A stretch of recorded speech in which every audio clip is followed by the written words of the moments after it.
Recurring deposits हर महीने आप bank आपके पास ऑनलाइन में फैसिलिटी होती है आपकी हर महीने आप उसमें से आपके जो बैंक अकाउंट में से 1,000 2,000 जितने का भी पर मंथ सेविंग करना है। मान लीजिए आपने नेक्स्ट ईयर आपके बच्चे का अप्रैल में जब सेशन स्टार्ट होता है तब आपको ज़्यादा पैसे चाहिए होते हैं उस टाइम। मान लीजिए आपको उस टाइम 1,00,000 रुपये चाहिए सारे बुक्स वगैरह, आप चाहते हैं कि अभी ये थोड़ा बहुत इन्वेस्टमेंट तो आप रिकरिंग डिपॉजिट में डाल सकते हैं।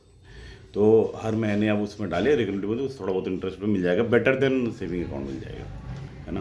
तो मतलब फंड्स को सेविंग अकाउंट में आइडल रखने का कोई यूज़ नहीं है। आप उसके लिक्विडिटी के हिसाब से मतलब आपको लगाना पड़ेगा। आप अगर आपको लिक्विडिटी हाई चाहिए, जल्दी से आपको पैसा चाहिए, जब आप मतलब जिस टाइम चाहिए आपको, मान लीजिए आपको 5 मिनट के अंदर पैसा चाहिए तो आरडी उसके जा सकते हो, और ऐसे भी जो भी इजीली ब्रेकेबल है ना।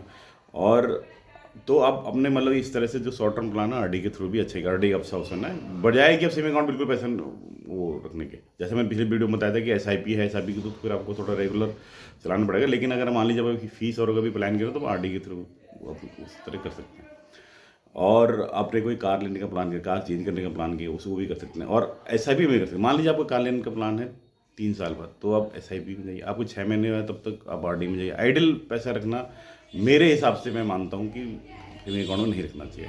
आपको जितनी ज़रूरत है उतना रखिए, और जितना आपकी मंथली स्पेंडिंग है घर चलाने के लिए आपकी उसमें उतना उतना तो जो आपको 1 से 5 के बीच में जो जाना है वो तो रखना होगा। उसके बाद वाला उसमें आरडी के थ्रू भी इन्वेस्टमेंट कर सकते हैं।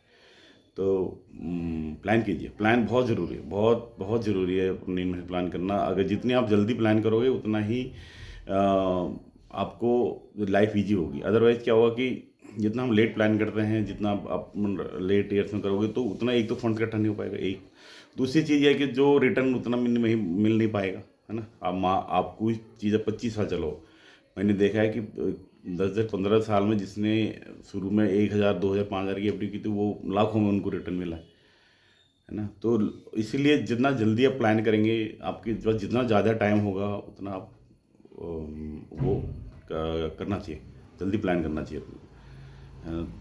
तो अभी शॉर्ट टर्म के लिए आरडी, एसआईपी आप, और अगर लमसम पैसा आपके तो एफडी, तो हिसाब से। और फिर आप म्यूचुअल फंड्स अगर आपके 2 साल के तो आप कुछ भी मतलब सोच के ज़रूर इन्वेस्टमेंट स्टार्ट कीजिए। न्यू ईयर से आज रेजोल्यूशन बना लीजिए कि इन्वेस्टमेंट की एक हैबिट डेवलप होनी चाहिए। और क्योंकि जब ज़रूरत पड़ती है तो उस टाइम सिर्फ आपकी इन्वेस्टमेंट ही काम आती है। आप और कहीं जाने की ज़रूरत डालने की लोन है उस पर जाने की ज़रूरत नहीं पड़ती। आपके पास अगर पैसा है तो आप क्विकली कोई भी डिसीजन ईजीली ले सकते हैं। Thank you.